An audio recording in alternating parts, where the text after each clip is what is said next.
Today is January 12th, 2024, and welcome to the 423rd episode of the So Video Games podcast. Here in this show, I talk about any game at all, including new stuff, old stuff, and anything in between. My name is Brad Galloway. I am the one-man host of the show, and I'm also the editor of GameCritics.com, a website that uses the full range of review scores from 0 to 10, while also offering full accessibility information on every review that we publish. Thanks for joining me today. Welcome back to our normal format. I know things got a little loosey-goosey last time, but we're back in the saddle here, going to do things the quote-unquote normal way. As per usual, going to kick things off with housekeeping, where I talk about tidbits, news items, industry happenings, basically anything randomly game-adjacent that has caught my eye in the last 7 days. But before I get to that, got a couple random things to talk about here. First off, I don't know if you follow me on Blue Sky or if you're on Blue Sky yourself, but something funny happened today. Some Republican conservative douchebag was talking about how seeing sign language interpreters on TV bothers him. I'm not going to give his name. I'm not going to even quote the article or whatever. I've been seeing this pop up recently where notable Republicans or conservatives who've got a sizable following are starting to grouse about sign language interpreting, ASL interpreting for the deaf. Now, this is like a multi-layered problem. It's not exactly what it appears, because this is just the opening salvo into destroying the Americans with Disabilities Act. If you don't know, that law was passed here a couple decades ago, which basically means that we need to legally provide accommodations for people who need them. That includes sign language interpreters for people who are deaf.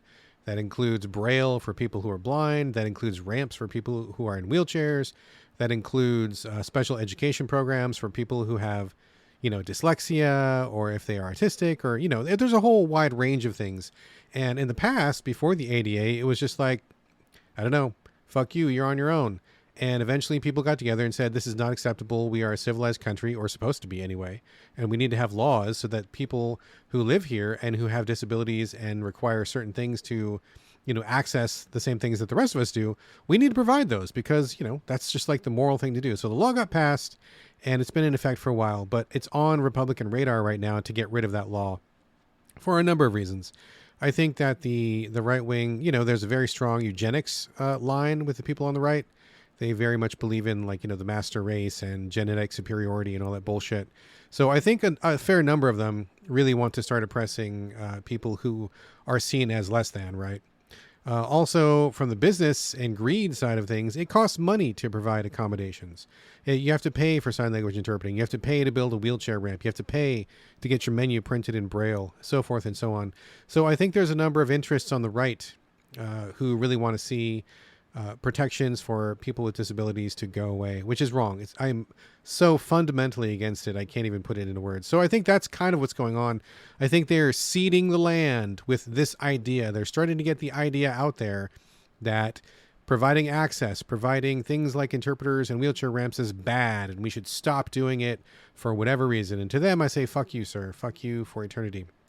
But this guy started talking about it. He gets on his fucking show, and he's like, I just can't stand when I see interpreters on TV. So distracting. It just bothers me. It turns the whole thing into a clown show.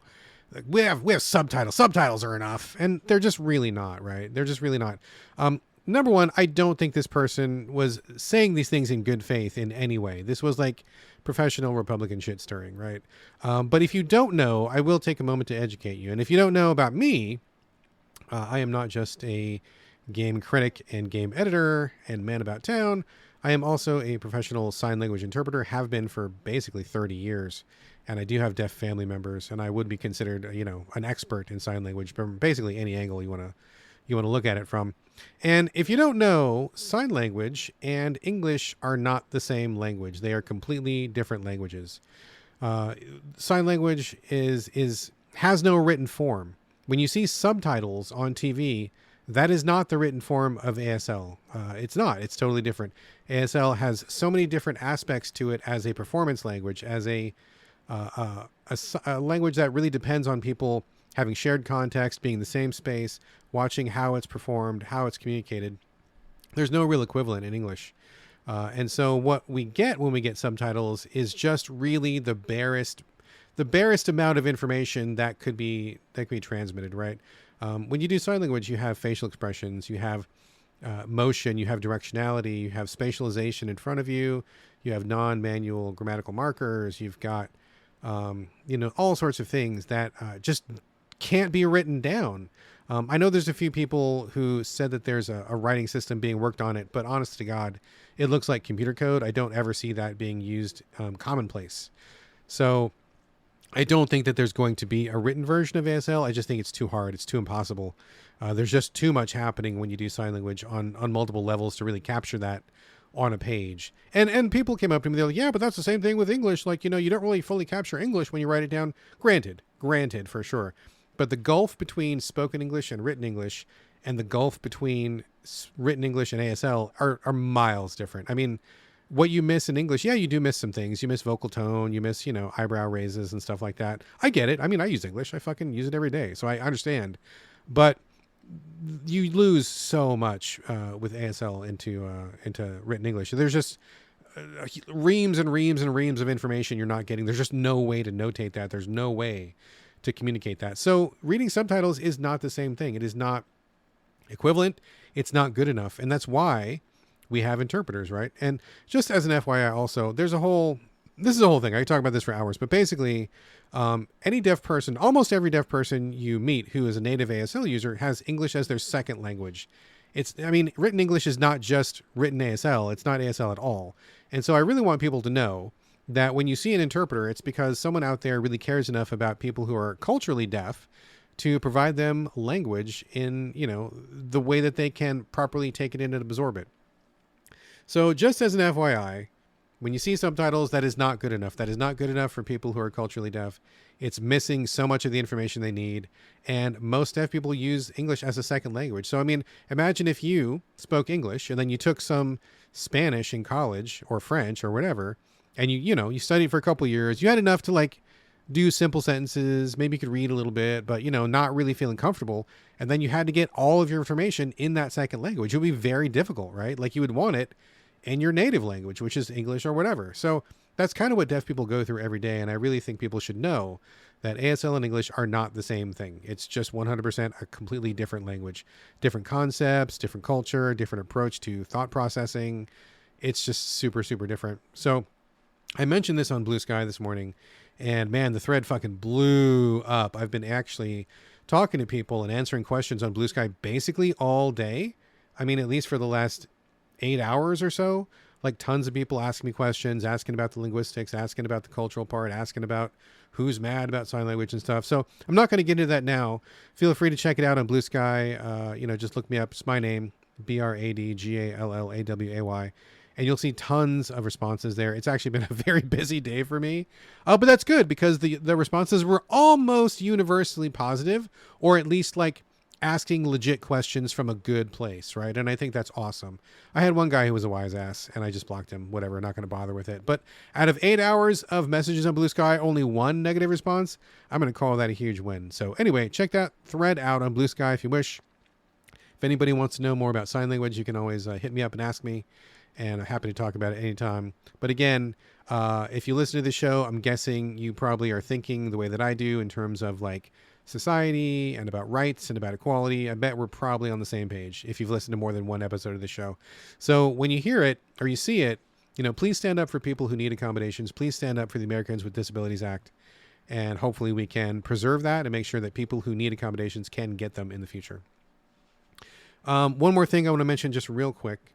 Everybody who knows me knows that I love action figures. It's one of my favorite things. I'm a big action figure collector, and I've started to get into little custom pieces for some of my figures. For example, there's a He-Man figure that just came out last month or so, and he comes with the most butt ugly face ever. I hate the head on this figure. So luckily, these figures have been designed that you can pop the pieces off and change them around if you wish to. So I was talking to a great sculptor who lives in Mexico. He's so fucking talented. I've bought several pieces from him to spruce up my collection, and he makes ugly figures look amazing. So I was sending him a message, and I was like, hey man, I need to get a new head for this figure. But what I was doing was he lives in Mexico, and he is Mexican, and he speaks Spanish. And so I went to Google Translate, and I typed all my questions out in Google Translate ahead of time. And I'm like, hey, I need a new head. This guy is so fucking ugly. Can you please help me? Enter Google Translate, and it comes back in Spanish. And so I was cutting and pasting all of my communications with him. I was giving him Spanish because I knew that's his native language, right? Speaking of languages are so important. And so we went back and forth like this, and we just talked about like what he had available on the price and blah, blah, blah, blah, whatever. So I'm actually really excited. He's got a very cool new head for He-Man on the way, which I cannot wait. Anyway, so at the very end of it, he goes, hey, man, I noticed that you're speaking Spanish here. And I'm obviously like a white guy in America. You know, he knows I don't speak Spanish. He's like, are you like learning Spanish or something? And I'm like, no, bro. I'm like, I know that you are a Mexican person living in Mexico. And I went to Google Translate and I did all this ahead of time because I wanted to show you respect, man. Like, I'm not the kind of American that thinks everybody in the whole world should fucking learn English, right? And so I'm like, you know, you're cool. We're cool. We know each other, you know, in a professional sense. And I just wanted to just show respect to you, man. And he was like, oh, dude, I totally appreciate that. And it was just like a really nice interaction, you know? Like I got to show that not every American is, you know, what you see when you look at the Republican National Convention. And we had a nice little moment, and it took me like 5 extra seconds to run it through Google Translate. And, you know, the fact that we didn't have to have this back and forth in English, I thought was just, you know, a nice acknowledgement that there are other people in the world who are worthy of respect and other languages are just as valuable as English is. And, you know, it's just, it wasn't hard, right? It wasn't hard. So I was really nice to have that moment with him, and I just wanted to share that. So maybe you can do that. Maybe you know somebody in another country. Maybe you have somebody on social media. Maybe you buy action figures of your own from another country, or who knows what. But thanks to the miracle of Google Translate, you know, you can engage them in their native language and show them a little love. So there you go. All right. That's all the non-game related stuff I have. We should probably get to housekeeping really quickly here. Let me check my notes. All right. The first bit is just a quick mention. The Elden Ring Night Rain beta test sign up is now open. I believe it opened yesterday or the day before, if I am correct on that, but it's basically open right now. I don't think it happens until February, I believe, but you have to sign up if you want to be in the, you know, the stress test, beta test, whatever. You go to like BandaiNamco.com or something, or, you know, if you just Google it, just put in like Night Rain beta test sign up or something, it'll come up in Google, and then you can figure that out. I signed up for the PlayStation version myself, hoping to play that with the wife, and I guess a rando, since you can't play 2. You can only play 1 or 3, which I still think is fucking stupid. But I am curious to see what the team does with this. I enjoy exploring new ideas and new concepts with FromSoft games, and I think them doing something different is probably what they want to do. So I'm happy to support them in that. And it looks kind of like a Monster Hunter / Elden Ring sort of thing, and I like both of those things. So that's kind of exciting to me. So heads up, you can sign up for the beta test now, and then hopefully they select you. And then hopefully you will get to play, you know, the stress test or whatever when it happens in February. Only one other piece of housekeeping this week. The developers of Lords of the Fallen have put out a statement saying that they are not supporting DEI, which stands for Diversity, Equity, and Inclusion, which is a very strange thing for someone to come out against. But, you know, we're seeing that right now. I hate to start the show so political, but a lot of political stuff is going on right now.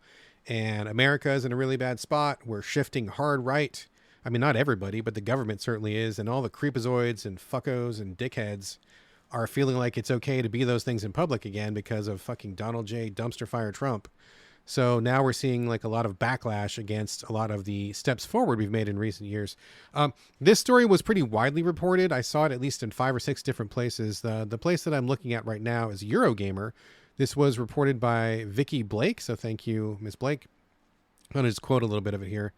Let's see. A representative for the studio said that they would focus on, quote, excellent user experience with compelling thematics and characters created specifically for core and adjacent audiences, following perceptions that a number of high-profile releases underperformed commercially during the last year due to what they believe are social or political agendas. Again, this is publisher CI Games and referring specifically to Lords of the Fallen. Further quote says, our games will always be developed to maximize player enjoyment and commercial success, and as such, we will not be integrating any social or political agencies into these experiences going forward, having observed the higher risk than this can present. So, wow. Okay, wow. Coming out strong. I guess there's a lot to talk about with this, and oh my gosh, I don't even know where to begin. But basically, what does that even mean? What is inserting a political or social agenda? How do you insert an agenda? And I guess that really depends on what whiny little piss baby is complaining about it, because when that pops up, like what comes to mind for me is a female protagonist. I know a lot of fucking diaper babies out there get very upset about that. Oh, I can't identify. Oh, I want to see a white male as the main character. I can't play a game if I'm not a white male in this game. I mean, female characters, is that what we're talking about? Are we talking about black characters? Is that what we mean? Are we talking about gay characters? What are we talking about? Like, what do you think is a social or political agenda? Like, I mean, and to just walk this back a second, like every game out there is political. If you think games aren't political, then you don't know what you're talking about, because politics is in every aspect of our life. It's in every aspect of every bit of entertainment and media that we take in. You can't get away from it. You can't be alive without somehow being attached or affected by politics. There's no such thing as political neutral in this world on Earth. Not a real thing. So I would like CI Games to get very specific about what they think this means, because this sounds like they're pandering to the right. This sounds like they're pandering to conservatives or Republicans and people who can't stand any kind of fucking diversity, who get real mad about anything that's outside their own personal experience. And you know what? We need to stop pandering to those people. We really do.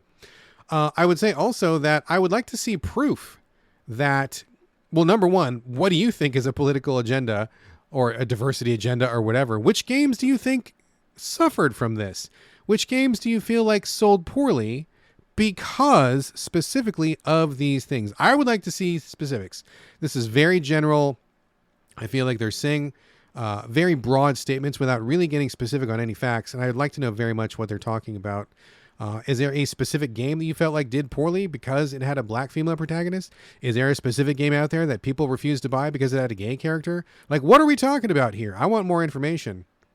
And I would also like more information as to what they're going to specifically do differently in the future to somehow preserve their, whatever they think it is, their maximized player enjoyment. I'd like to hear, what is that? No black characters? No gay characters, no female characters, unless they're eye candy. Like, what are we talking about? This just seems like bait. It seems like bait for the wrong kind of fish right now. And I really wish that we weren't engaging in this kind of stuff. I think it's really damaging and really hurtful. And there's just no appeasing those people on the right. Like, you can't make them happy about anything unless you basically stomp everybody else in existence who isn't them out of existence, which we're just not going to do. That's just not the world we're going to live in right now. So I think this is a disgusting statement. I think it's full of negative potential. I feel like it's frustratingly vague, because I would really like to call them out on what they think specifically is going to happen here. So I don't know. As someone who has been in the game sphere for 30, 40 years, who runs a website, who does a podcast, it's making me very less inclined to cover CI games. Maybe I'll just cut them out altogether, stop giving them press, stop playing them. And, looking at the agenda of what they've got coming up, Lords of the Fallen, if you think that game didn't do well because of DEI, well, I've got a surprise for you. I think it's maybe just a shit game. You ever think about that? You ever think you're just not very good developers? I've played several games in the Lord of the Fallen series or whatever. There's at least 2 or 3 of them, and they're all trash. So maybe it's your fucking game skills and not DEI that's like making your games tank. You ever consider that? Maybe not. So maybe don't scapegoat people who aren't you, and make just fucking better games. Sounds like it's a skill issue over there, my friend. Ugh. All right, fuck all those people. Anyway, that's it for fucking housekeeping. Before we crack into the main portion of the show, heads up that there is a So Videogames Patreon. If you want to support the ever-increasing cost of running the show, even $1 helps, and €1 helps that much more. If you want to pitch in, you can do that over at patreon.com/the So Videogames Podcast. There's also a Discord channel where you can jump in and continue the conversation. If you want to chat more about anything I just ranted about, please feel free. Every listener is welcome to join free of charge any time of day. And if you're not a Discord user and you don't know what it's all about, it's basically just a text chat where you can connect with me and other So Videogames listeners and talk about the show, games, anything else you want to. If you want to get in on that, just shoot me an email and I will hook you up with the details. My contact info is coming up at the end of the show. Whew, I feel like it's already been kind of a ride. All right. As y'all know, I'm going to start the main portion of the show here with Circle Backs, where I circle back to things that I have covered in depth on previous episodes. Not going to get into all the nitty-gritty details right now. So just think of this as a quick update to let you know if my thoughts have changed on a game, whether better or worse after spending more time with it.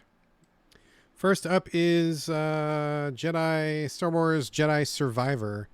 God, it was just last week that I talked about it, but it feels like literally 3 lifetimes ago in my head. It feels like it's been ages since I played it. Just to circle back to this one here, it started off pretty well. If you remember last week's episode, I talked about, liking the ship and what's his name? Whatever his name is. Random redhead guy, ginger Jedi. I can't remember what his fucking name is. But anyway, that was fine. Little droid is fine. I mean, it was all pretty good. The bar that you go to is pretty cool. Kind of felt like the Normandy a little bit. So I think Jedi Survivor started out really well. But my big gripe last week was the level design. And I got to say, it just kind of got worse from there. And I ended up bouncing on it. I was really thinking I was going to go the distance on this one. It started off pretty well. But, man, after a couple hours past when I recorded last week, I was just like, oh, I'm so sick of this fucking terrible level design. Like multiple times in every session where I'm just like, I don't know where I'm going. I don't know what I'm supposed to do. Looking at the map is like kind of okay, but like not specific enough. And then I had to look up like YouTube videos a couple times to be like, where the fuck am I going? What am I even supposed to be doing right here? I really, really dislike the level design. I think they fell down pretty hard in that game. And if it wasn't for that, I honestly think I probably would have persisted, because in a game like Survivor, like I want to just, keep pushing on. I want to just keep rolling. I want it to be kind of pacey and quick and, shoom shoom lightsaber battles and jumpy and force powers and kill some Empire dudes and whatever. Like, I don't want to be bogged down thinking about where am I supposed to even go? Like, what is happening? So I got to say, I was pretty disappointed, significantly disappointed in the level design. And the rest of it just wasn't enough to keep me going, because the act of playing that game it was kind of miserable. It was kind of miserable between the cool bits. And in an experience like that, the cool bits need to outweigh the shit bits. And in this particular case, there was just way more shit than there was cool. I just could not stand the level design, which is sad and also kind of surprising, because I did finish the original one, which was Fallen Order, I believe it was. I think I called it Outcast last time, and that's my bad, and I believe it was Elijah Beam who corrected me. Had my head on backwards for that one, but it was Fallen Order was the first game in the series. Apologies for any confusion last week. So I did finish that one, even though that one had level design issues as well. But that one I got through. It wasn't too bad, but I honestly feel like it's gotten worse this time around, and I just can't. So apologies to everybody who was looking forward to my full review of Star Wars Jedi Survivor. I just can't, folks. It was just too miserable. So I bounced on that. Not going to come back to it. Deleted it off my PS5. We're donezo there. Another circle back, and this is like a way back, is for Blasphemous 2. I, have a little bit of free time right now when it comes to the podcast schedule. I got through my week's games for the show pretty quickly. And then I'm like, oh, I still got time for like a bedtime game, or maybe I got time to play something while I'm chilling on the couch or whatever. And, Blasphemous, the original Blasphemous, is a game that I really enjoyed a lot. It's the 2D side-scrolling quasi-Metroidvania, quasi-Dark Souls that's really deeply enmeshed with Spanish Catholicism. Very visually striking and pretty tight gameplay, too. Also, it had a parry that was really possible to pull off every single time, which I greatly appreciated. One of the best parries out there, if you ask me. So I loved it, and I had a great time. Finished it all the way. Finished everything in it, and that was great. And I started Blasphemous 2 a while ago, but at the time I just wasn't in the mood for it. I think I'd kind of overdosed on Metroidvanias, and to be fair, I think I am still kind of overdosed on them. But I think there's enough Dark Souls in this to kind of like counteract the Metroidvania. I just love the style of it. It's so fucking good looking and so cool and weird and strange and bloody and gross, and everything about it is just like alien and bizarre. I just fucking love every bit of it. And coming back to it, because I wanted to play something actiony, like it's just smooth as fuck. The jumping, the wall jumping, the weapons, like everything about it is just really fucking smooth. Looks great. So it's like really top quality. This came back into my mind a little while ago because they released a new DLC. I think it's called the Mea Culpa DLC. I think that's what it was called. I could be wrong. But basically like a $10 DLC that gives 2 new weapons and a bunch of new quests and a new ending and stuff. And since I didn't really get all that far the first time, I figured it's a good time to come back, because this is probably going to be the final version of the game. And I always like to do the final version of anything. So jump back into it. It still kicks ass. I'm going to chip away at that, little by little here and there. Really enjoying it quite a great deal. It's pretty good stuff. So there you go. Let's see, what other circle backs? That's it for this week. Let's get on to the main portion of the show. All right, first official new coverage of the show here is not really a circle back, kind of a circle back, but not really. Vampire Survivors. I know I've talked about it a million times. I fucking love that game. I think everybody who plays it loves that game. Brilliant, brilliant stuff. They put out a DLC a while ago. I meant to get to it much sooner. So apologies, everybody. Apologies to the developer. Apologies to the PR people who hooked me up with a code. And by the way, in accordance with FCC regulations, everything I am playing on the show today, I got a code for. Yes, I did. I got a code for from the developer or publisher. So just FYI, I was provided these codes for free for the purposes of talking about them on this show. So there you go. Anyway, I got a code for this before Q4, but then we got Q4 Madness, Game of the Year, bunch of last minute things to do for, the top 10. And it just got really, really busy. And this fell through the cracks. So I apologize to everybody who was wanting me to cover this sooner. My bad for sure.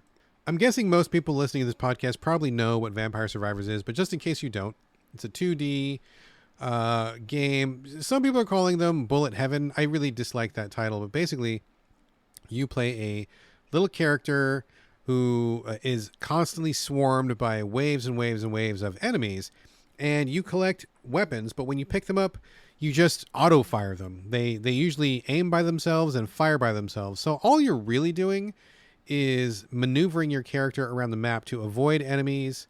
You don't want them to touch you, and you want to move so that your weapons auto fire into the enemies and just run around.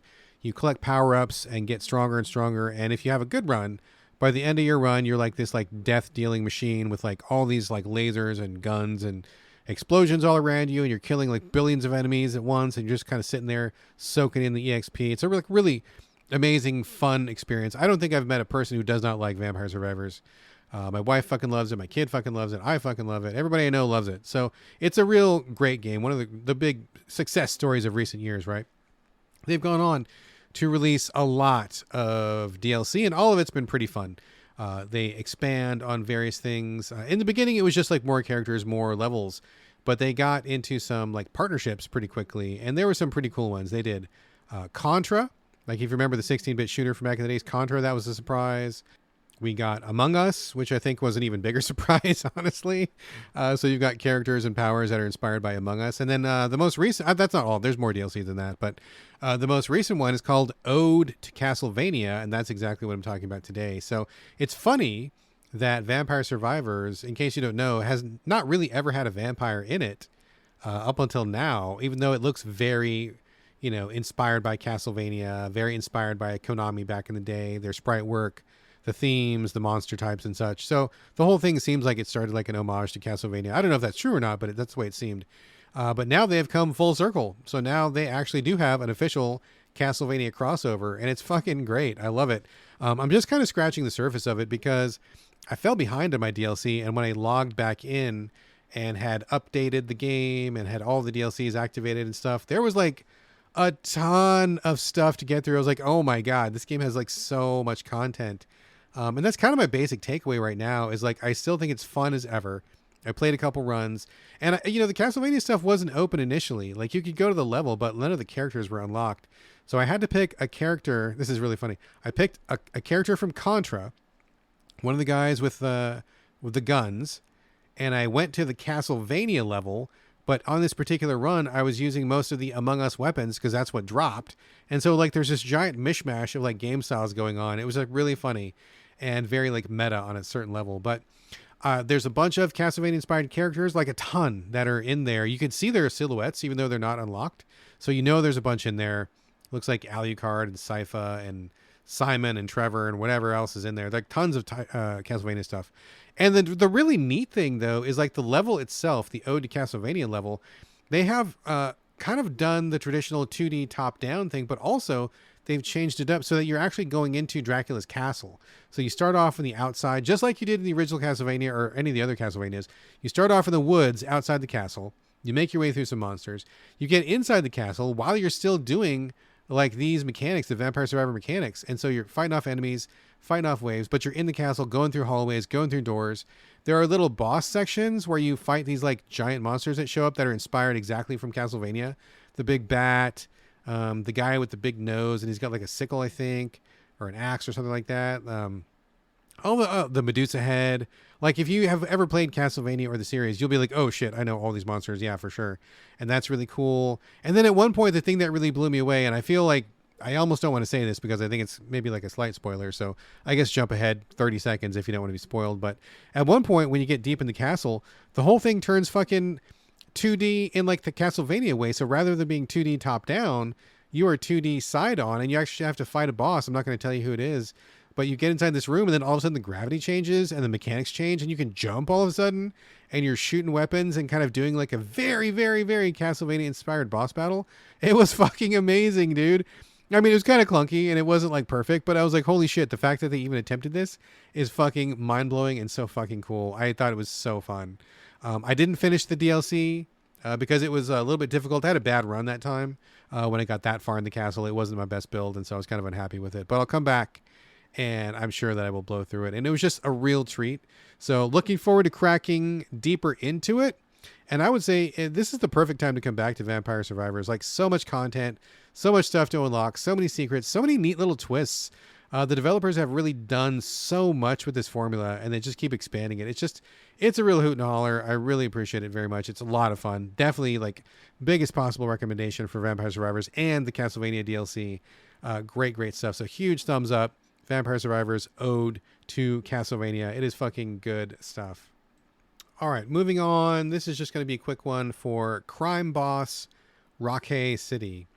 This is one that I had heard was kind of a shit show when it launched, and I wasn't quite sure what it was. I thought it was kind of like a Grand Theft Auto sort of a thing, like over the top violence. It had a lot of like B-level stars from Hollywood in it.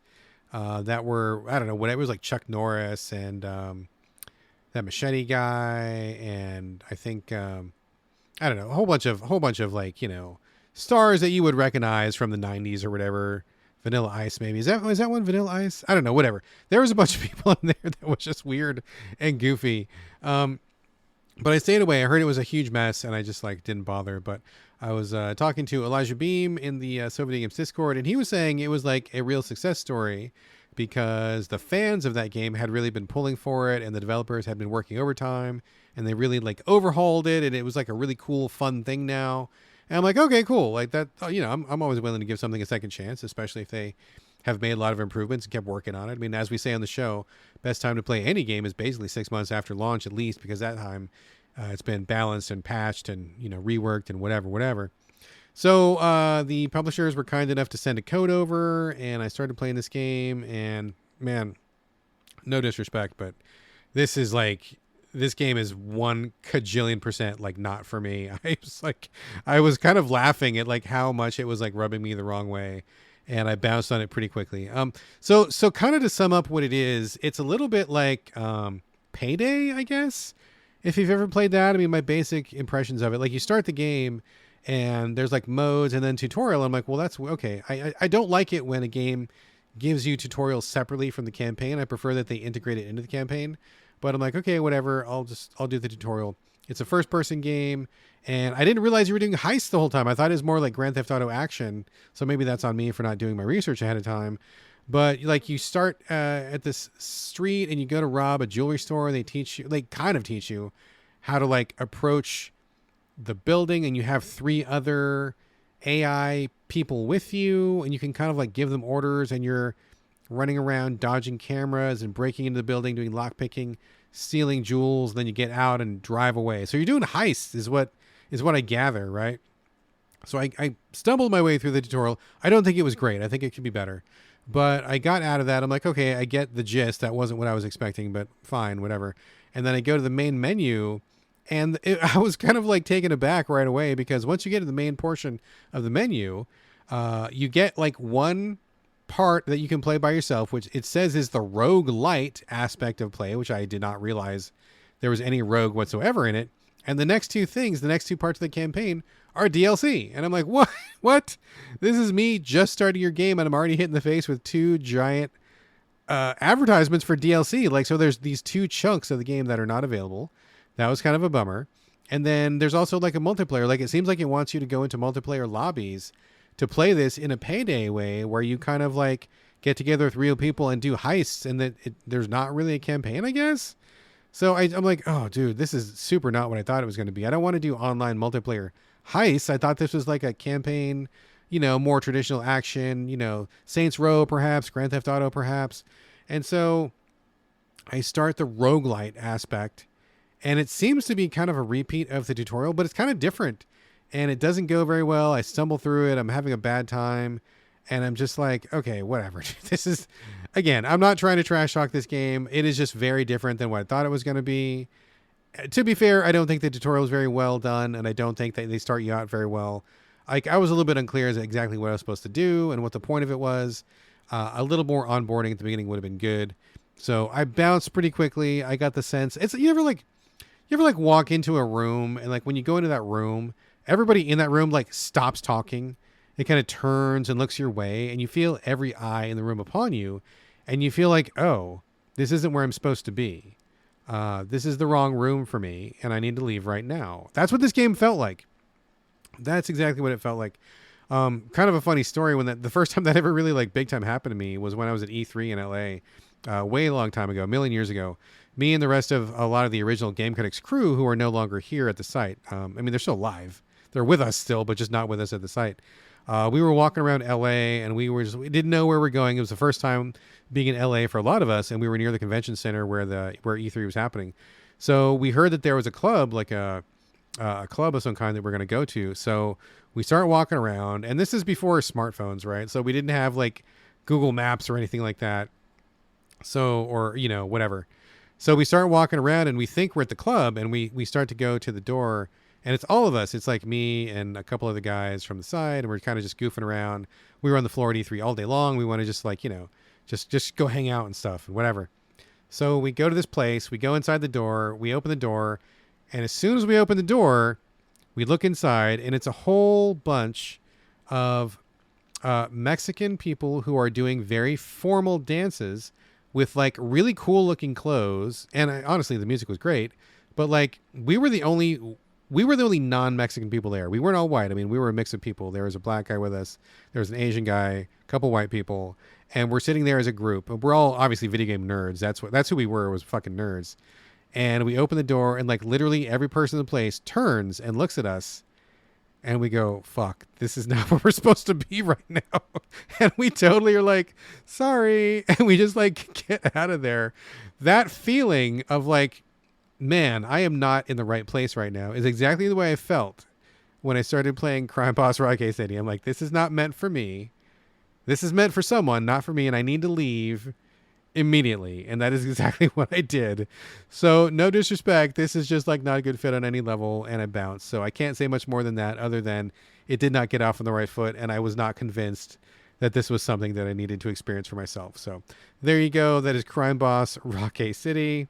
Next up is Naiad. This is a pretty small indie game. I think it was also on the Cozy Game Showcase, I believe. I saw a trailer for it a little while ago, and it kind of caught my eye. From the trailer, what you see is kind of like a river, like a top-down view. You're looking at a river, pastel, kind of abstracted art. It looks very cute and colorful. It definitely looks cozy. I mean, that's for sure. And then you see is kind of like the outline of a girl or a woman kind of like laying on her back in the water or under the water. And she's gliding through the water as if she is she's not swimming. She's kind of just like flowing with the water. So I guess just, imagine like you're looking straight down onto a river, and then you see somebody laying on their back, and instead of just floating there, that person is actively like being propelled around somehow, or kind of just like slipping and sliding through the water. Pretty cool visual, honestly. Very eye-catching and really, really unique looking. And honestly, that makes perfect sense, because a Naiad, if you don't know what that is, I think it's like Greek mythology maybe, but it's basically like a water spirit, like a water nymph or something like that, like a fairy that lives in the water. And so if you know what a Naiad is, and that's what this game is called, and you see the visuals, it all kind of makes sense. Like you assume you're some kind of a fairy spirit who is water-based, just kind of doing their thing. So I got sent a code for this, and I was interested to check it out. I think the visuals are very nice and lovely, but I think this game runs into problems pretty quickly. And I think I guess it depends what you're looking for, right? The game starts and you are the Naiad and you kind of swim around a little bit. Controls feel fine. It looks just like advertised on the trailer, and that's all good. But they're very, I don't know, very low key about what you're supposed to do in this game. There's not a lot of direction, and I guess part of it is just the experience of being the Naiad, going back and forth through the water, and that's all fun for like a few minutes. But then I don't know about other people, but I very quickly felt like, okay, what am I doing here? I need to do something. The game is pretty oblique. It says like you'll eventually stumble across like a duck, a baby duckling, and you see a mama duck not too far away, so you can put two and two together, lead the duck to the mama duck, and then you've done something. And there are frogs. If you you learn the frog like move, where you kind of move your body like a frog, and if you do that near the frogs, they will jump or follow you or whatever. If you sing, you have a couple verbs. You have swim, you have dash, you have submerge and sing. And if you sing near some fish, they will follow you until the end of these levels. And if you lead the fish out, it'll say, "Thank you for leading the fish out of this area." I mean, it's all very like very simple and straightforward. I almost think this is like a game for like a child or like a young one who is just about learning games and learning interaction. And I think in that sense, it might be a very cool thing for a little one. But as a grown up who was interested in like this kind of indie experience or something different, it runs out of gas pretty quickly. I gotta say, I mean, real talk, I got bored of it really fast. Where I was like matching up the ducks often, the fish thing repeats, the frog thing repeats. You eventually like find a human guy who's like dropped a flute in the water. You can kind of very awkwardly push the flute back towards him. He'll pick up the flute and play a song. I mean, that's all that happens. It's just like not a lot going on, and there's not a lot of purpose to it, and nothing I did really felt like it did anything. I guess you're just here for the experience.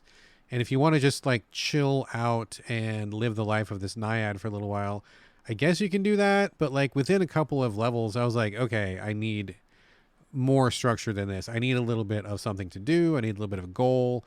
I need a little bit of purpose. I mean, even just unlocking like little cutscenes would be great. Seeing the Naiad talk to the human guy, or just commune with the frogs and fishes. I mean, just something to kind of let me know that I'm kind of doing something in the right order. Eventually you find little hidden areas you can go through. You talk to a cloud, and the cloud is just kind of playing hide and seek with you. So you find the cloud after a minute, and then it's like, "You found me," and like nothing really happens. At some point when you've done enough of these things, from what I can gather, you grow a little bit. So maybe the end of the game is when you become a full-fledged like adult Naiad, I suppose. But honestly, I didn't get there. I got pretty bored of this pretty quickly. It's pretty, I think it looks very cool when you see the Naiad going through the water, and I think it's a nice idea. I just needed more meat on these bones. There just wasn't enough here. It feels almost like a proof of concept for the motion, and maybe like this is like a good start to what the game might eventually be, but it did not feel like it really got anywhere for me. So yeah, pretty cool. And I hate to be so negative on it because I think it looks so cute. I kind of want to just give the whole game a hug, but at the same time, I mean, real talk, I just got bored of it really quickly, and I just felt like there wasn't enough to keep me going. So a little bit disappointed in that one, but that is Naiad, Naiad. All right, next game is kind of an older one. I'm not sure exactly when it released, but it's been around for quite a while. I've had it downloaded onto my Switch for like, I mean, real talk, like at least a couple of years, if not more. And I got in the zone where I was kind of just blowing through my backlog, just checking things off and seeing if anything was worth keeping. Got rid of a bunch of stuff. But this is one my son played, and he kind of like brought it to my attention, and he wanted me to give it a shot, especially because he knows I like roguelikes. And this is called 60 Seconds Reatomized. The original is just 60 seconds, and this is the, I don't know, gussied up expanded version or whatever. This is kind of an interesting one. I kind of love it and I kind of hate it. I love it. Well, I probably love it more than I hate it, but it's a really interesting thing. Basically, you play a family. You get to choose whether you want to be the mother or the father. You are in like a nuclear family, mother, father, brother, sister, and you start off the game. It's like all 50s themed, kind of like vaguely Fallout-ish in style, visually anyway. You start off above ground in your house, and in the back of your house you have a Fallout shelter.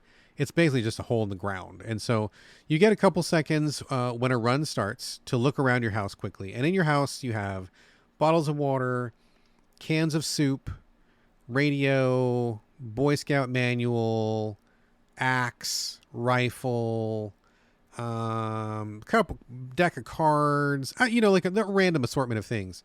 So you can very quickly, you get 5 seconds to kind of scope it out. And every time you do a run, the distribution of these things is different. Not every item appears every time, and not every item appears in the same place every time. And so the clock starts, you have exactly 60 seconds to grab whatever you want to grab, throw it down the hole of your fallout shelter, and then you got to get to the entry area before the 60 seconds is up, because the door will close and lock, and then apparently bombs go off. The other thing you need to bring, besides all the things I mentioned, are your family members.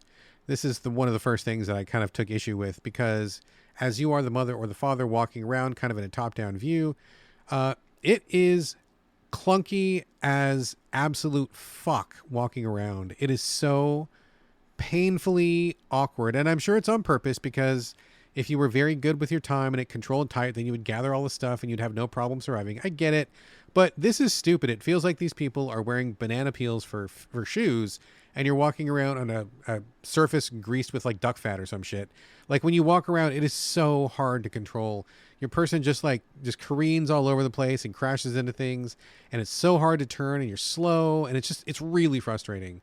And again, I'm sure it's by design, but I think it's a bad design. I think they needed just to change that. So the clock starts, you rush, but then you can't control. You feel just like a weird icebox truck with like 3 broken axles, and you're stuck. And so you're trying to gather these things. You can only handle a certain number of things at a time. So you have to like grab your arm load full, go to the hole where your bunker is, toss it in, then go back for another load. And you can do, 2-3 loads depending on how good you are and how far in the house you're going. It's not very large. But the other thing I took issue with was you have to grab your family members rather than, everybody saying, hey, everybody grab something. Bobby, you grab water. Susie, you grab soup. Dad, you grab the axe, and I'll grab, whatever. You have to actually pick up your family members. They will sit there like pieces of furniture. So not only do you have to grab food and water, you have to grab your son and your daughter and your husband or your wife. So that sucks, because you have to waste a turn. You don't have to bring them with you, but it's better if you do. And I try to bring as many of them as I can. I usually bring all 3 of them plus me, so for a total of 4. That sucks. I kind of hate that. Anyway, once the minute's up, you jump into the bunker, and then going from a really top-down kind of polygon view, you go into a hand-drawn, almost visual novel style, straight-on 2D style. Art style completely changes, and it's a totally different game. And what happens is you open up your journal every day, and you see a static picture of the mom, the dad, the sister, and the brother. And you see the various states that they're in. In the first couple of days, they all look fine and normal. But as time wears on, certain things can happen. You can get hungry, and then they look a little emaciated. You can get thirsty, and they look a little dehydrated. You can get tired, and they look tired. The dad gets a little stubble, looks disheveled. Mom's hair is, a couple hairs are flying out of place. She looks a little bit out of sorts. They can go crazy, and they start getting like all weird. And, various things can happen. And every single day, you start off with a little narrative passage. Oh, today's a good day. We all ate last night and drank water, so we're feeling fine, and things are quiet. And then you can decide to give each person a ration of food and a ration of water. And of course, supplies are limited. You can give them nothing based on their condition. And then you can decide like what activities to do. Sometimes you do nothing. Sometimes they'll have requests. And sometimes you do other things, like maybe send somebody out into the radioactive wasteland to see what they can scavenge. So every single day is kind of just like seeing how far you can go, and can you eventually get this family rescued. So you start off and, see how much food and water you have. You can tell who's dry and who's hungry. Give them what you need. Keep going. And then these weird events pop up, and they have these kind of randomized actions. Like, for example, you'll be like, you hear a knock at the door. Do you answer it? And then you can answer yes or no. And whether you do or not, there's like several different responses that can happen, and I believe they're all randomized. So you hear a knock one day, and it could be a friendly trader who gives you a bottle of water. You answer the same knock another time, and it could be raiders who kill your whole family. You might send somebody out into the wasteland, and if they're feeling good, they'll come back with a load of water and some cans of food. If they go out on a different day, they'll never come back. You never know what happens to them. It's like all sorts of events can happen. And so you're basically just managing your food and water, making the best guesses that you can based on what you know. And then just hopefully you'll find some way to make it to the end. I've played maybe like 8 or 9 runs of this game, and I really want to fucking get a good ending. I have not managed to get a good ending yet. I have had the whole family die multiple times. God, have I had anybody rescue? I don't think I've had anybody rescued. I think what ends up happening for me is most of the family dies, whether through poison or they go crazy or they just don't come back from the wasteland. And then eventually I have like one family member left back at the base in the bunker, and then they just kind of slowly go crazy and die. That's basically what happens. But I know for a fact there are multiple different endings.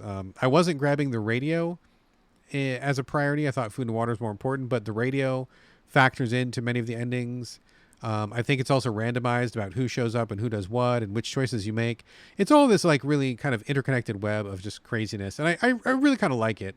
I said I hated it just because I really fucking hate the motion when you start your 1 minute. But once you get past that, I think it's fun. It's cute. It's a really small game. You can finish a run in like 15, 20 minutes. And I still haven't quite cracked the code on it. And I haven't like read any walkthroughs or anything. But I feel like I'm getting close. And I will kind of keep chipping away at this one until I finally at least get some kind of like reasonable ending. I don't know that I need the whole family to survive, but I at least want to be rescued in some manner. So I don't know. Maybe we'll get there. Maybe we won't. We'll see what happens. All right, that is 60 Seconds Reatomized, playing it on Switch. I think it's a great fit for the Switch. I believe it's on literally every platform, and it should be pretty cheap. It's a small game, and it's quite old, so I don't know, $5, $10 or something maybe. It's fun. It's good fun. All right, last game of the show, Dragon's Dogma 2. Bought this when it dropped, like, February last year? So I think I've had it for almost a year and haven't touched it. It is, of course, the sequel to Dragon's Dogma, which was one of my favorite games back when it originally released, way back when. I want to say it's about 10 years ago. It was a really rough and ready experimental title with a lot of big ideas, a lot of ambition. It didn't necessarily capitalize on all of it, and it certainly was not a polished experience, but it was a memorable experience, and I really enjoyed my time with it. The basic structure of the original Dragon's Dogma is that you choose from one of these various classes, and then you're set out into the world, and the main concept here is that journeying is what you need to do, and journeying is dangerous. Fast travel was extremely limited in that game. It took an item, and you had to go somewhere first before you could fast travel there. And it just was really, really difficult. You were walking from point A to point B most of the time, and the journeys could be quite long. You would have to camp along the way. You'd have to bring enough provisions. You'd have to be really careful at nighttime because the monsters got thicker and more dangerous at nighttime. And so it was kind of like like a quest simulator if you took into account that like just simply getting from point A to point B was kind of a quest in itself. They also threw in a lot of kind of Monster Hunter type action where there was these large beasts that you would encounter, like a Cyclops or a Sphinx or something. You'd find them in the Griffin, find them in the wild. You could fight them. You could jump on top of them and grab them. You could ride them. You could stab in the face if you climbed at their back. All sorts of stuff like that. It's pretty wacky. And there was all sorts of weird narrative hooks in that game. Quests were kind of like hard to discover. You kind of had to walk around and just kind of stumble upon them. The game was keeping all kinds of notes on you that you didn't know about. One of the most famous examples of the original Dragon's Dogma was at the very end of the game, or near the end. And this is not really a spoiler. I think most people, if you've read up on this game, I think most people know about this quest. It's kind of funny. But the dragon of Dragon's Dogma will show up, and they will capture who they think is your love interest. So there's a couple of maidens in the game, the princess or the bar maiden or whatever. There's a lot of women for men to get involved with, or there's a lot of vice versa, men for women to get involved with, or I guess if you were gay or queer in any way or anything like that. I mean, there's a variety of people that you could, interact with. But it's funny because the game didn't necessarily, if memory recalls, it wasn't necessarily like a regular, like BioWare style romance. You kind of had to work at it, and it didn't really do a lot, didn't really go anywhere. It was kind of a weird thing. But the funny thing was, the dragon was keeping track of who you talked to the most. And the game assumed that you would talk to your quote unquote romance most often, and then they would kidnap that person. And when you got to this pivotal scene, the dragon would be like, oh, if you want this person to live, then you better do what I say. And they would think that they would have your sweetheart there, whoever they were. And then you would feel like that was a weighty decision. But the way that it backfired was the game did not take into account that most people were going to the shopkeepers, because they would go on a quest, come back, buy arrows, buy food, whatever. And so when I got there, the shopkeeper was this big fat guy who I'm like, who's this guy? I'm like, this is my sweetheart? What's going on? It's the fucking shopkeeper. It was so funny. And so many people had that same thing. So clearly Capcom did not plan on that particular happenstance. I don't know. It seems obvious in retrospect that, of course, the shop is something you would visit way more often than you would visit your sweetheart, especially if there weren't a lot of like dialogue options. So a lot of people ended up with like this random like barrel belly shopkeeper as their quote unquote sweetheart. And I gotta say, it did not have the correct dramatic effect. Anyway, that's the basic gist of Dragon's Dogma. And the reason I went through all of that rigmarole and got that deep into it is because basically Dragon's Dogma 2 is less of a sequel and more of a redo. Carlos Rodella, who was on the recent Game of the Year show, kind of played this and mentioned that. And I was like, okay, I'll take that under advisement. And yeah, he was absolutely correct. I jumped into this game looking forward to it, being such a huge fan of the first one. And I was a little bit surprised to find that it basically feels like a redo, yes, but not in the sense that you might think after 10 years. Like, you would probably expect way better graphics, way better controls, better quest system, like you would expect, take the basics of what Dragon's Dogma 2 did and just make everything better. And I don't feel like that's what they did. I guess I'm not sure what was going on, because I'm sure if I compared them side by side, I'd be like, okay, yes, clearly Dragon's Dogma 2 is better in XYZ ways, right? But playing it, I'm like, oof, boy, it feels really old. It feels really dated. And it feels very unfriendly to players in a way that I do not think serves it. I don't think that the way that it is now is not rough in the way that I think the developers intend it to be rough. It just feels very rough and unfriendly, not because of the monsters in the woods, but just because it's like there's no quality of life and there's no usual structure that you might think that you would want from an RPG.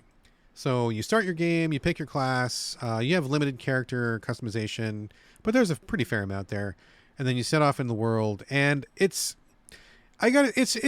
rough, man. It's kind of rough. I feel like they leave you to your own devices pretty quickly, and I think that's not a great idea, because I'm all up for grand adventure and making my way through some woods and discovering things, but I need to have a solid foundation first, and I don't think the game gives you a very solid foundation. They very briefly go through the system's basics, and then they kind of leave you to your own devices to figure out what's what and how things work. And if I hadn't played the original Dragon's Dogma, I think I would have been pretty lost, because they just really don't do a good job of explaining anything. Thankfully I remembered most of it, but I'm guessing most people who play Dragon's Dogma 2 probably haven't played the first one. And so a lot of this stuff I feel like needs a lot more information, a lot more detail. And one thing that I think really gets off on the wrong foot, especially, is like the quest system, where you don't really know where any quest givers are. You're kind of just wandering through towns and stuff. And if somebody approaches you, they might give you a quest, but they might not. I'm not sure what the triggers are. Soon, when you get to the main town, you meet somebody who like gives you like the quote unquote main quest. And the main quest things are so far out and they're so difficult that I was like, this feels wrong. This is the only thing that I've got on my map, and I don't have any other quests to do. I did a couple really small ones, knocked them out in 2 seconds, but I didn't level up very much, and I didn't have any other quests to do, so I guess I should do the main quest. But it looks like it's really, really far from town, and I know that the traveling in this game is rough. This feels a little bit intimidating to me, but I didn't have anything else to do. So I went off on one of the initial main quests. It's like, please rid these 3 towns of monsters. And I'm like, okay, well, kill monsters, that's pretty simple. The trick is really going to be getting there, and we'll see what happens. And so all the locations were quite far. I start walking, and like almost immediately I was overwhelmed by the monsters in the woods. They were very tough, a lot tougher than I was, and we struggled from the get-go. Luckily, I chose Mage as my starting class, and so I had a heal spell. If not for that healing spell, I'm not sure that I would have been able to get these quests done. I was constantly healing myself and my team. You can pick up to 3 NPCs to go with you. The game assigns you 1. So you're never on your own. You've always got 1 NPC with you. But then you can hire up to 2 more. So we were a party of 4, and we were getting rolled. I died several times trying to just make it to the very first, main story quest that the game gave me. It did feel very rough. It did feel very frustrating, and I can't say that I appreciated it very much. Got there, did the quest, and then it was like, kill some lizardmen or something. And then we had to walk back. And I'm like, man, this feels really rough. I don't think that I am tough enough for this. I'm not having a lot of fun right now. It would have been really nice to have a lot of smaller quests closer to home, give me a chance to find my feet, to learn the systems, to get comfortable with what's going on, and then to just, just build up a little bit. Like, I felt like we got dropped in the deep end of the pool right off the bat, whether that was an accident or whether that was by design. Maybe there were smaller quests that I missed and they just didn't pop for me or who knows what, but I literally had nothing to do but this. And this was like too hard. It felt like the pace and the timing of these quests was wrong. So we died multiple times and then that just wasn't really fun. Came back to the main town and the next main quest was like, infiltrate the castle. And I'm like, what are you talking about? Like, I'm still learning this fucking game. Like, I don't even know how you even infiltrate anything in this game. What is even going on? Like, I feel like, I don't know, they shouldn't have left so much to chance in the beginning of the game. Maybe like once you've been in the game for 20-30 hours, once you know where you're going, I think that's fine. But in the beginning hours, I really need more structure. I just felt like I was drowning, and I've played and beat the original Dragon's Dogma and the DLC. Like, I've been through the whole thing, got the real ending, and it was great. I had a good time. I think that game was, I mean, maybe it's my imagination, but I feel like that one was better structured than this one. And so I guess I'm just not sure what they were doing for all these 10 years. Like, it doesn't feel like a markedly improved experience. And in fact, I almost want to recommend the first one over this one, just because it felt less overwhelming and more approachable, at least in my memory. I mean, maybe I'm wrong, but oh man, I was having such a bad time with this, and I really wanted to have a good time. I played around with it a little bit longer. I tried to get some juice going, and it just did not happen for me. So I can't really recommend this one. I think it just didn't happen. I've talked to a couple of people who had a really, really good time with it, and that's great. Maybe they were just, right game, right time sort of thing. But for me, I just found the combat to be difficult, and honestly, it was a little bit boring. I played the mage class, and all I could really do is just like heal myself in the party, and then cast these spells that felt very underpowered from a distance. It did not feel very active. It wasn't very interesting. After that, it changed to an archer. You can change classes. And the archer wasn't much better. It didn't feel very active. It didn't feel like I was doing a whole lot. It felt like I was kind of just holding down a button, letting go of the button when the thing was ready. And it just didn't feel right to me. I wasn't as engaged in it as I expected to be. There's a bunch of other classes too. I mean, there's like 6 or 8 other classes, but at that point, I had kind of had my fill, and I felt like I'd been kicked around enough, and I just wasn't really up for more experimentation or for giving this game more of my time. So I got to say, surprised at this one. I really thought I was going to like it. I loved the first one. It remains one of my favorite games from that era. Nothing but praise for it. And this time around, I just felt like it was so rough and left me to die, basically. And I'm just not in the mood for that these days. So yeah, I bounced pretty quickly. I wish I had more good things to say about it, but I just really don't.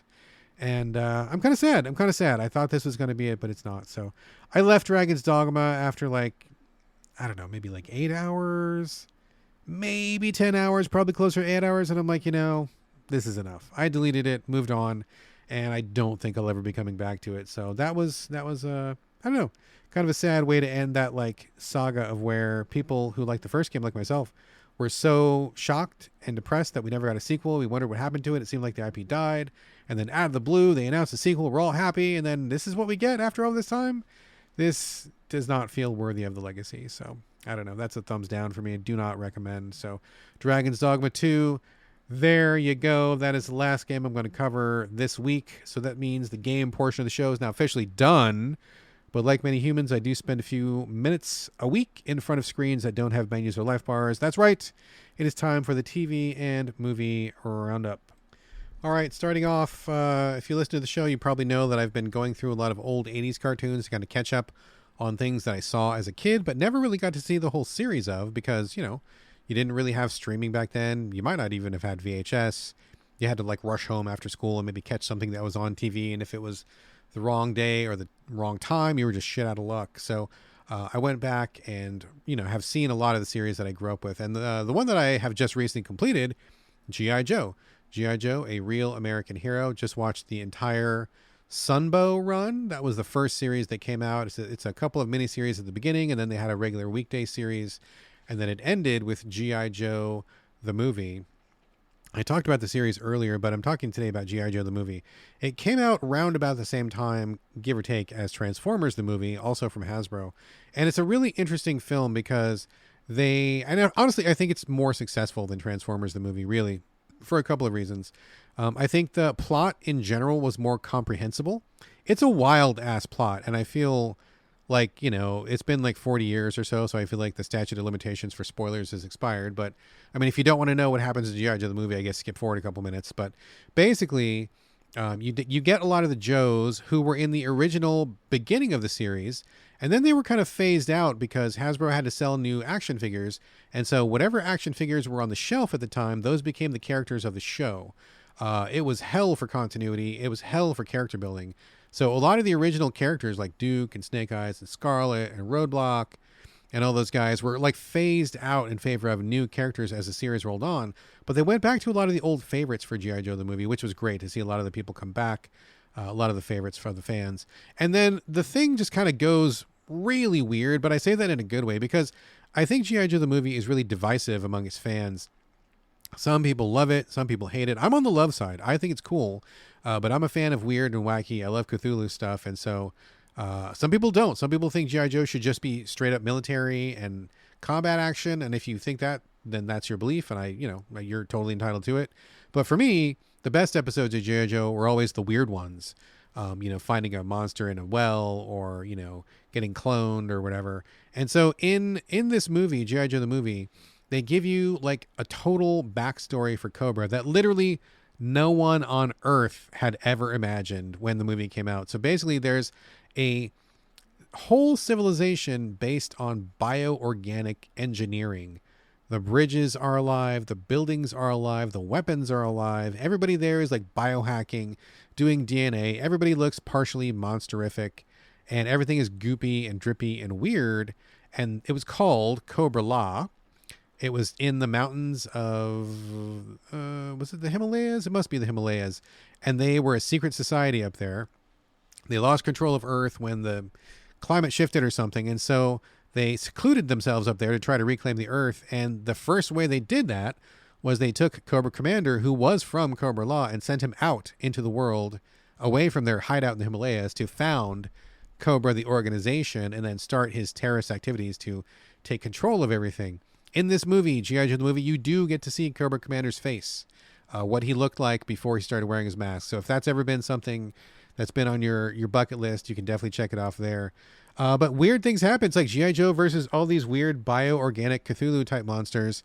And it's just fucking wild, dude. I mean, I'm here for it, for sure. Like, all the weird enemies that showed up, their little lair in the Himalayas, all the monsters they fight, all the weird weapons they use. It's fucking wild and strange, and nobody ever expected it. And it was just really, really good.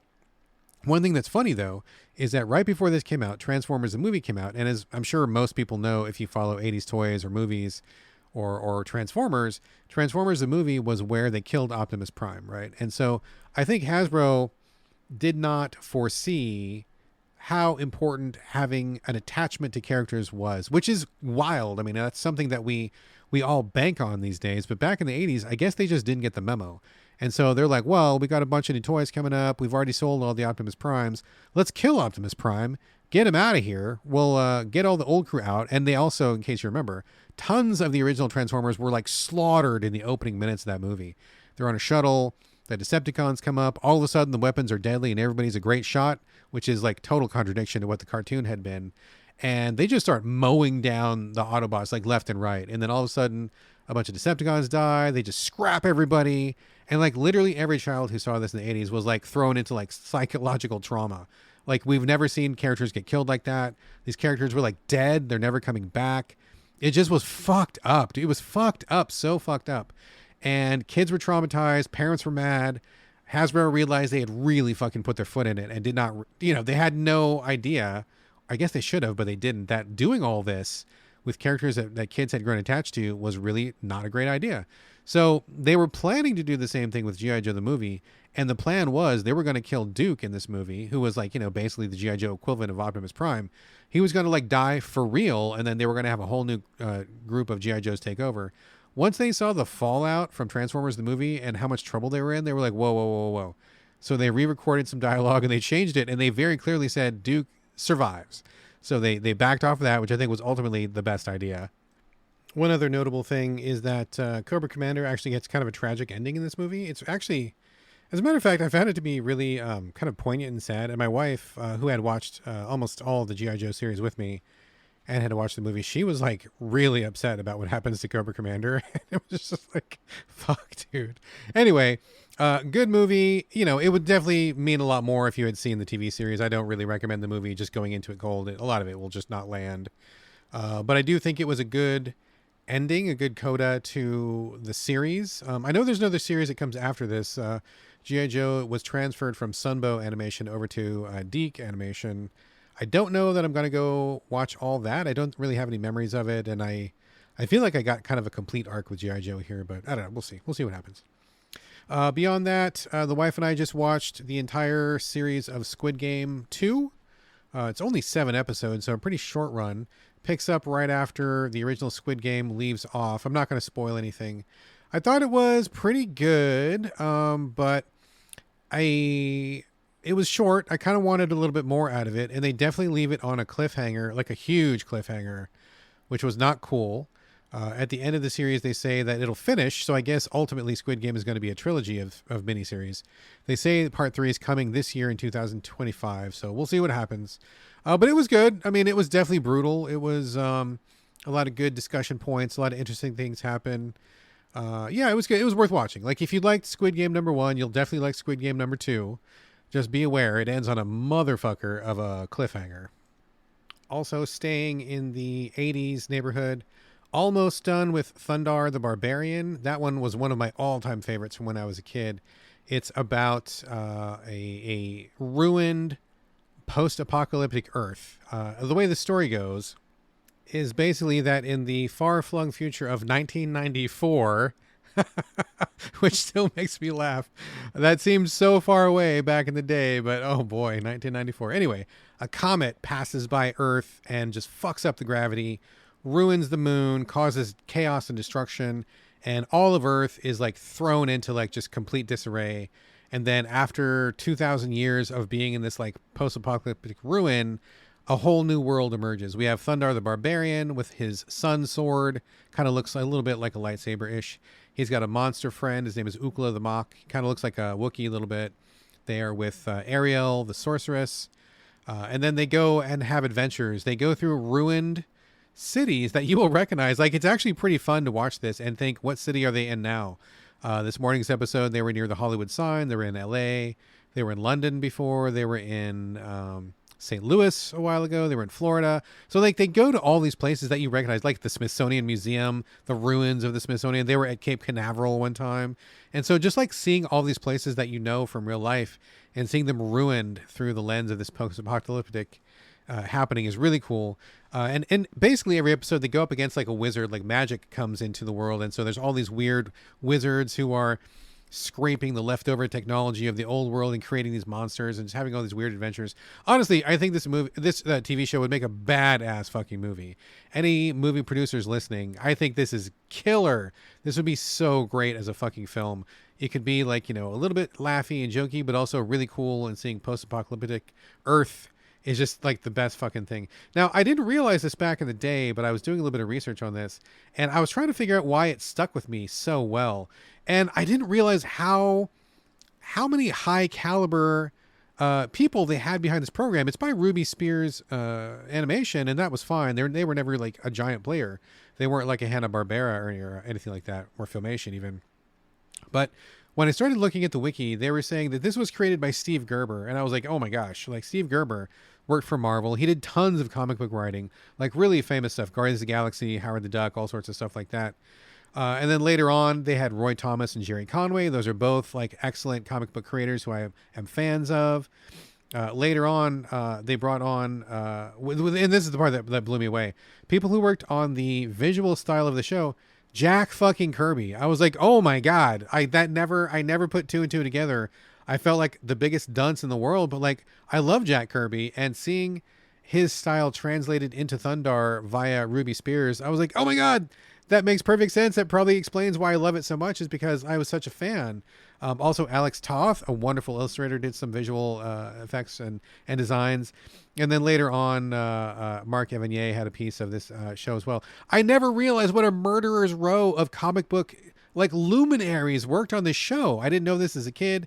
And in the intervening years, you know, I often thought of the show, but I didn't really come back to it till now. it just blew me away, like what amazing talent they had on this. And that really explains, in retrospect, why it stuck out so much and why I have such strong memories of it. And it's really held up. It's been really funny. And just the environment and the imagination behind the show is wonderful. I will say, though, we're almost done with the run, and it's sad because the second season got really truncated. I think it only went for like a third of what it was supposed to. And it's interesting because back in the day, they cut it short. It had good ratings. It was a good show. It was a hit, but they killed it because they wanted to make way for another TV program. And that program was Laverne and Shirley Join the Army. And I was like, oh my God, you had all this talent, all this potential. You had killer fucking creators behind your show, great ratings, and you killed it for another Laverne and Shirley spinoff? Oh boy, that is a real fucking slap in the face. But anyway, Thunder of the Barbarian is fucking great. I fucking love this show. I think it's wonderful. Really having a lot of fun going back to this one. Last thing I'm going to mention today is a movie we just watched. It's a brand new movie. It's called The Invisible Raptor. And spoilers, it's about an invisible raptor. It sounds stupid, but we saw it on Amazon. We were flipping through the movie trailers, and this one stuck out. And I'm like, this could either be really, really good or really bad, or maybe like it's so bad it's good kind of a thing. But actually, it was quite good. I was surprised. The writing team did a great job. It is goofy. I mean, to even start with the premise of having a dinosaur that has been revivified Jurassic Park style and then turned invisible in order to become a military weapon. It escapes and starts wreaking havoc on a nearby town. But it's really fucking funny. There are tons of references to like Goonies and E.T. and Jaws and Jurassic Park and Predator and all sorts of stuff. You can tell the people that made this movie were kind of like tongue-in-cheek. They knew what they were doing, like it was a joke, right? But also it was kind of funny. They had some really brutal executions, which are so brutal you just have to laugh at them. Like the writing was really funny. They had a great cast. I think the three main stars were very funny. A lot of unexpected stuff happens. It was just a hoot. It starts off a little slow, to be fair, but once it gets going, it's really, really a lot of laughs. I was laughing out loud, looking at the wife and being like, oh my God, did you see that? And oh, did you get that reference? That was really funny. And just a really, really good time. If anything I've said sounds even remotely good, I think it's definitely worth a rental. I think it was like $5 to rent or something like that. And it was definitely an afternoon well spent. The entire family thought it was wonderful. And we had like just such a good time. So many laughs. So The Invisible Raptor, I think, is great. Definitely bloody though. And I will say, fair warning, an old woman gets penetrated by the raptor at the end of the show, and it is something to see. So there you go. Fair warning. All right, folks, that's it. Before the closing music, I would love for you to leave reviews, share the show on social media, and most important of all, please recommend the show to your friends, because nothing beats good old word of mouth. Also, if you want to support the show and help with the cost of running the podcast, and I just got a very generous donation today. Not going to name who it is, but you know who you are. Thank you very much. That was very much appreciated. So thank you. But if you yourself want to chip in about, and in fact, just to get goofy for a second, if everybody who listened to the show chipped in 25 cents per episode, all my costs would be covered. I could cover all the games that I might need to buy for the show, and I could get a little mixer board that been wanting for the show. So I'm not begging here. I'm not begging, but I'm saying if you like this show, if this show brings you laughs, if you listen to it every week, if you just kicked in 25 cents per episode, that would be a big help. So just think about it. Just think about it. No forcing, no obligation, but just think about it. Anyway, if you do want to kick in a quarter, you can go over to patreon.com/the So Videogames podcast. If you want to join the Discord, that's free of charge. I'd be happy to hook you up, and you're more than welcome to join our community. And as always, I do want to get your questions and comments. Hit me up in the Discord, on social media, email at sovideogamespodcast@gmail.com. You can also reach me on Blue Sky or Instagram. It's my name, BRADGALLAWAY. All A's, no O's. And this is going to do it for episode 423. Thank you again so much for joining me here on the So Videogames podcast. I hope you had as good a time as I did. I hope you laughed. And I'll see you next week.